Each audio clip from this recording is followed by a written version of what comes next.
हमारे पेज भारतीय संस्कृति में आपका स्वागत है। हम आज जानेंगे कि महाशिवरात्रि की सबसे पहले पूजा किसने की थी। महाशिवरात्रि शिवजी का महापर्व, यह पर्व शिव विवाह के प्रतीक के रूप में मनाया जाता है। अनजाने में किसी प्राणी मात्र द्वारा एक बेलपत्र भी शिवलिंग पर चढ़ जाए तो कोट जन्मों के पापों को नीलेश्वर हर लेते हैं और इस जीवन को समृद्ध बनाकर अंत समय में मोक्ष प्रदान करते हैं। और शिवरात्रि में वर्णित चारों प्रहर बेलपत्र और गंगाजल से पूजा द्वारा तो साक्षात मोक्ष ही मिल जाता है। फाल्गुन के महीने का 14वां दिन था जिस दिन शिव ने पहली बार खुद को लिंग रूप में प्रकट किया था। इस दिन को बहुत ही शुभ और विशेष माना जाता है और महाशिवरात्रि के रूप में मनाया जाता है। इस दिन शिव की पूजा करने से उस व्यक्ति को सुख और समृद्धि प्राप्त होती है। भारत के अधिकतर जनमानस यही जानते हैं कि महाशिवरात्रि भगवान शिव और माता पार्वती के विवाह के उपलक्ष्य में मनाया जाता है, लेकिन कुछ विद्वानों का मानना है कि शिवरात्रि के दिन ही भगवान शिव ने कालकूट नाम का विष किया था, जो सागर मंथन के समय समुद्र से निकला था। परंतु शिवपुराण में एक शिकारी से जुड़ी कथा का वर्णन किया गया है।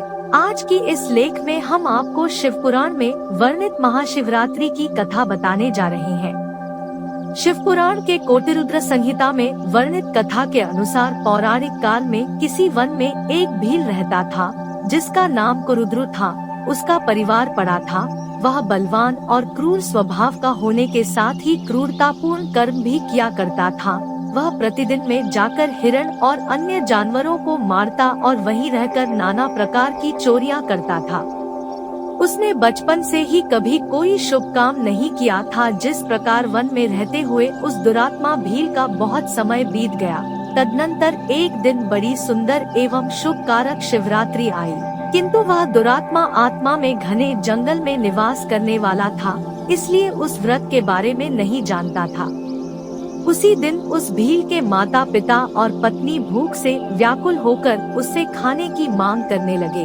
उनके बार बार याचना करने पर वह भील तुरंत धनुष लेकर वन की ओर चल दिया और हिरणों के शिकार के लिए वन में घूमने लगा।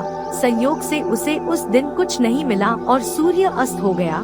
इससे उसको बड़ा दुख हुआ और वह सोचने लगा कि अब मैं क्या करूं, कहां जाऊं, आज तो कुछ नहीं मिला। घर में जो बच्चे हैं उनका तथा माता पिता का क्या होगा, जो मेरी पत्नी है उसकी भी क्या दशा होगी। आता मुझे कुछ लेकर ही घर जाना चाहिए। ऐसा सोचकर वह एक जलाशय के पास पहुंचा। वहां जलजीव का इंतजार करने लगा कि उसको मारकर घर ले जाऊंगा। इसके बाद वह समीप एक बेल के पेड़ पर जल लेकर चढ़ गया और बैठ गया। इंतजार करते करते रात हो गई और जब पहला प्रहर आरंभ हुआ तो एक प्यासी हिरनी वहां आई। जैसे ही उसका शिकार करने के लिए धनुष हुआ तो पेड़ से कुछ बेल पत्र और जल नीचे स्थापित शिवलिंग पर अनजाने में गिर पड़ा। इससे पहले प्रहर की पूजा हो गई। कुछ देर बाद वहां एक दूसरी हिरनी आई और पहले की भांति उसे मारने के लिए बाण उठाया तो भगवान शिव की दूसरे प्रहर की पूजा हो गई। ऐसे ही चलता रहा और तीसरे प्रहर की भी पूजा हो गई। फिर एक हिरण का झुंड आया जिसके शिकार के लिए उसने पुनः बाण चढ़ाया और शिवलिंग की चौथे प्रहर की पूजा हो गई। अंत में उसे ज्ञान होता है और वह किसी हिरण का शिकार नहीं करता है। इस पर प्रसन्न होकर भगवान शंकर प्रकट हुए और उसे सुख समृद्धि का वरदान देकर गोह नाम प्रदान किया। यह वही गो था जिसके साथ त्रेतायुग में भगवान श्री राम ने मित्रता की थी। महाशिवरात्रि की यह कथा यहीं समाप्त होती है।